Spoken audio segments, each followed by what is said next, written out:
It's so important for you to understand the contents of your child's individualized education program or your child's IEP.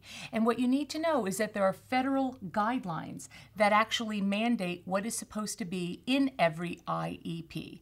And each state's decides on how they want to take those mandates and then make them into their own form, or perhaps not even a form, Jen. And one of the things that we want to talk to you about is that each state is very, very different, but there are federal guidelines to the content of each IEP, and it's so important for you to become very familiar with what makes up your child's IEP. Well, you know, Julie, one of the things that you and I are very passionate about is making sure that parents aren't so overwhelmed by this process. And one of the things that's very overwhelming is the document itself, and even understanding what it means. And so this is why it's so important, and we want to talk about learning what that document is supposed to have, and also becoming just familiar with what it looks like. And so Julie brings up a very important point.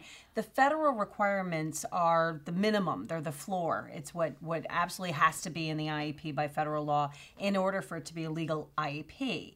But your state may have additional requirements, and your state may have a form that they either mandate or suggest that your school district use, but your school district may in fact use something else. And so over the years, you're going to be looking at this document over and over again. And so early on, if you can familiarize yourself with the forms that your school district and your state uses, it's just a really good step.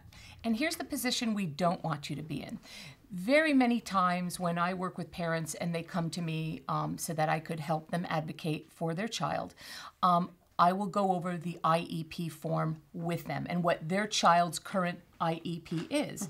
And so many times a parent will say to me, "Oh my gosh, I never knew that's what that was. Oh, I didn't know what that meant. Oh, I had no idea that was on the form." We don't want parents to be in that position, Jen, and that's why we want to become you to become familiar with the contents of an IEP, and that's the series it's going to follow. Your special education rights simplified.